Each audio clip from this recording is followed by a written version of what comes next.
Brian, Disneyland is just too darn expensive. I'm not sure I can go next year. I don't know how I can save some money. Well, you know what? Disneyland isn't necessarily the cheapest place to visit. We all know that, but that doesn't mean you have to break the bank. In fact, we've got some great tips that can help you save hundreds of dollars. I'm not exaggerating when I say that. Stick around so you can save money on your next trip. Hello everybody, welcome to RTD Adventures. My name is Brian. My name is Jacob. And we're going to be jumping into a few money-saving tips at Disneyland. So from the food to the hotels you stay at, just to general travel tips, we've got a bunch of money-saving tips that can help you get the biggest budget breaks on your Disneyland vacation. Because I don't know about you, but I love saving money. So the first thing I'm going to recommend is just to bring your own snacks. Now, we love to get snacks at Disneyland. That's actually one of the things that we look forward to most, but we understand that that's also a really big price point for a lot of people. Churros are $4 or $5 a piece. Same thing with Dole Whips. A lot of your snacks are going to be $4 or $5 a piece, and if you're going with a family of 4, averaging $5 a snack per person, you're paying $20 a drop for every single snack stop you make, and that adds up really, really quickly. So bringing some trail mix or some granola bars or something like that is going to go a long way to saving you a good chunk of money on your trip. Another way, just like snacks, bring your own water bottle. And I don't just mean like the little plastic kind too. I mean like if you have like a Stanley cup or you have something that's sealed, can be put in a backpack and full of ice. It'll save you money in the long run. Those like water bottles that go in Disneyland, they know you get thirsty. They're not like silly. It's like $4 plus. I think I saw $7 smart water. So definitely save some money there. Bring your own water bottle. Put some ice in it, and they have stations in Disneyland to refill your water bottle. So there's just something to think about as well. And if you're worried about the taste of the water in California, just bring some flavor packets with you. Yeah. Or something like Mio or little Crystal Lights or whatever, liquid IVs. There's a ton of options for you that don't require a lot of space in your backpack. And you can add that to your free water at the refill stations and save yourself some money. Next up, how about splitting some meals? There are, if you know where to look at least, some great options where you get big meals and you can split that between 2, sometimes even 3 people, depending on how hungry you are. So for example, if you go to the Plaza Inn and get one of our favorite meals, that's a good one. The fried chicken, you get a huge plate of fried chicken, mashed potatoes, green beans. It's a filling meal, and it's a hearty meal too because it's not full of sugar. So you can split that between a couple people, and you're paying like $20 to get a meal for several, rather than a lot of places, if you're buying individual, you're going to be spending $15-20 per person. Again, that adds up quite a bit. So find big meals and find those meals that you can split between people. You're gonna end up saving a lot over the course of your trip. And in a way, this tip that Brian just brought up can feed back to our first tip talking about snacks. If you've eaten less for your main meals, you have time for those other snacks in between, and you don't feel so sick from eating giant meals, because you wanna try a bunch of little things throughout the day as well. So this may help you there as well. Something else that you can bring from home is a portable charger.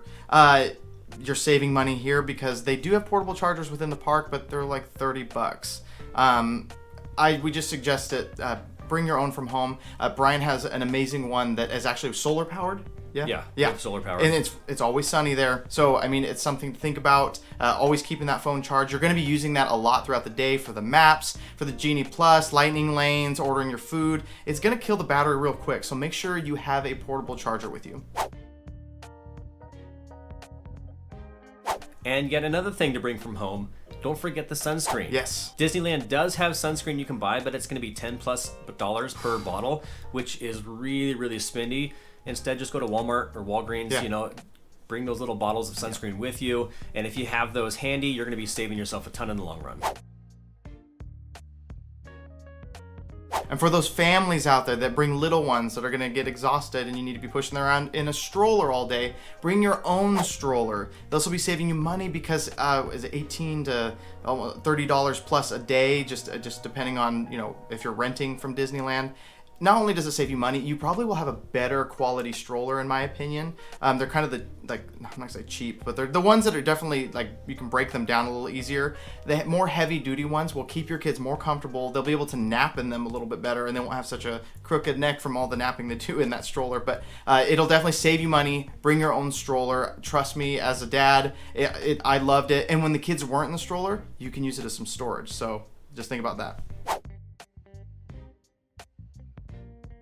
So another thing you can do to help your budget is actually buy some gift cards from places like Costco or places like Target, right? If you have like a Target credit card, you can actually get 5% off of your Disney gift cards. And you got to be careful with that, of course, but you can buy those ahead of time, and all your spending money, let's say you're saving 5% right off the top just by getting the gift cards that way. So it is a fun little unique way you can actually save a little bit before the trip ever starts. And also, if you have a Disney Visa card, you can save 10% off of many of your purchases in the park. So anything that's $50 or more, this includes dining, this includes gift shops. You just use that Disney Visa gift card, you're saving 10% off the top. So if you have that budgeted in for your regular spending, this could be a great way to save, 10% is a big chunk of change. It's a chunk of change. Next thing that'll help you is to subscribe to the channel. If you haven't done that already, it's probably costing you money. You're probably spending more money than you need to in Disneyland. Our channel has lots of tips and, of course, lots of ways to save money. So make sure you subscribe. If you haven't subscribed yet, do it. All right, now how about a couple things you can actually skip completely to save money on? Number one is Photopass.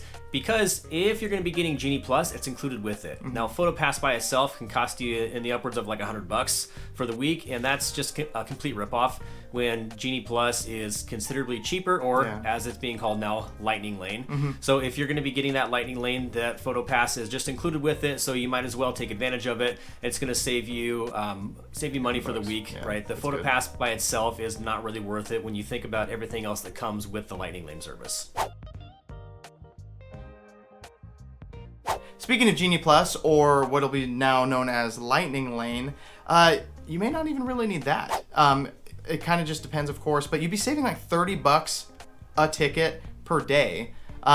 It's something to consider, especially if you kind of have been to Disneyland, you kind of understand the flow of traffic throughout the day, busy times. I've definitely done Disneyland without the Lightning Lane or Genie Plus, and it was actually really doable. It kind of just depends on what you want to do, who's coming. If you're going to do the Lightning Lane, that pass, I would do it in advance, because if you were to do it during the day you're there, you could have a surged price. So you could also save money that way if you're going to get it, but you could just save the money by just not using it. And if you don't mind not having the Lightning Lanes, $30 per person per day for a 3-day trip, that's $360. So that's a great chunk of change you could be saving just by skipping the service. Yeah. Now, park hopper is another thing you may want to skip if you're trying to save a little bit of money. This can be between $65 and $75 per person.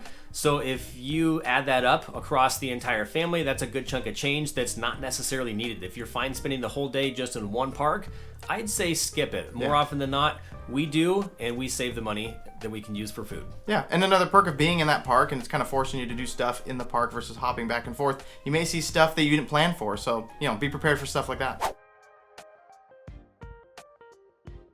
Another way to save money on these trips is don't rent a car. If you're flying in and you need, to get from the hotel or the airport to the hotel, maybe use the rideshare options like the Uber, Lyft.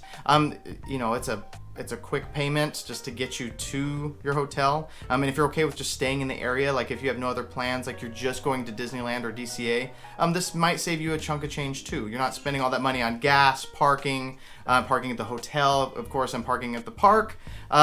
Yeah, it'll just save you money in the long run to just use the Uber Lyft option.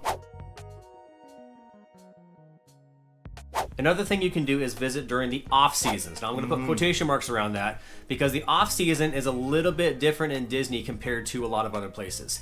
There really isn't an off season in terms of crowds because even the slow seasons are still pretty busy. But traveling at the right time of year can actually save you quite a bit of money on your tickets. Now if you're just going for a single day, obviously that's not the cheapest way to visit Disneyland, but if you're going for a single day in the on the off days, they can save you as much as $90 a ticket. So that's definitely one area where you can save a good chunk of change. And on the topic of off season, this is where it's really going to save you. Hotels are going to be cheaper for the most part, and so are flights. So if you're trying to go to Disneyland around Christmas time or on spring break, those times where people are traveling all over the country, hotels and flights are very, very spendy, but during the other times of the season, even though you might not save a ton on the Disney park itself, just the travel expenses are going to be pretty cheap for you. And a quick ticket hack here for you.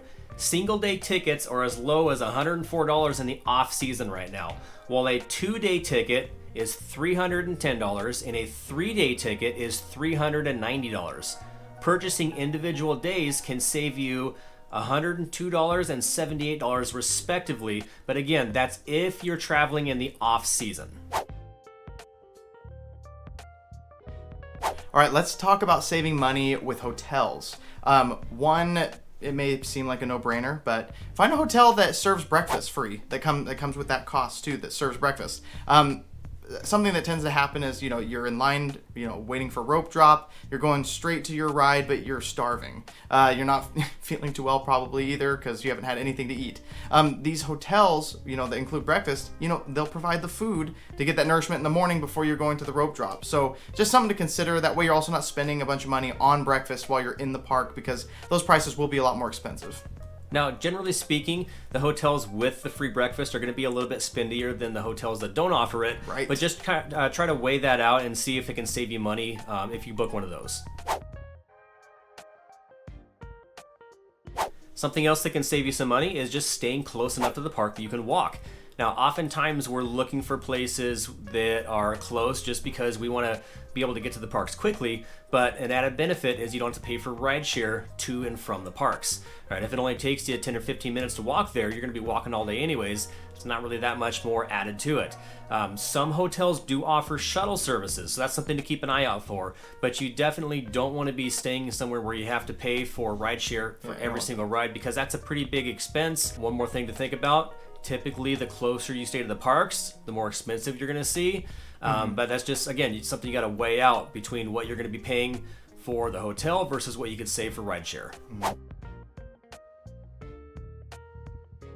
Another thing that'll save you money too, talking about hotels and their distance, staying at a good neighbor hotel to Disneyland versus the Disneyland Resort hotels. So what you're looking at is probably the cheapest rooms of the new Pixar Place hotel, probably around $500 a night, when at some of the more local areas you might see like $188 something a night, maybe a little more than that too, just depending on when you're going. But you could save a ton of money just staying at a good neighbor hotel and staying away from the resort hotels. Now, the resort hotels are probably, they're just as awesome and everything, but you're talking money saving options. This is your best bet. Now, on the topic of saving money on hotels, this is actually one of the biggest opportunities to save money on your trip. And the way that we do this is with Getaway Today. Now, we've been lucky to work with Getaway Today for such a long time. They're actually a travel partner of ours. We've been teaming up with them for a few years now, but we actually used their service long before we ever started doing YouTube. And the reason we do that is because we save money on hotels. Yep. They offer great travel packages for Disneyland. They also offer great travel packages for some other destinations in Florida and Southern California. But what you need to do is call 1-855-GETAWAY, or we're going to put a link in the description down below, and that's going to get you to Getaway Today's website, so you can get right into those money-saving options. On our last trip, we actually saved over $200 booking through them when we stayed at the Castle Inn, and compared to the trip, if we would have booked by it ourselves, that would have cost over $200 more for the exact same trip.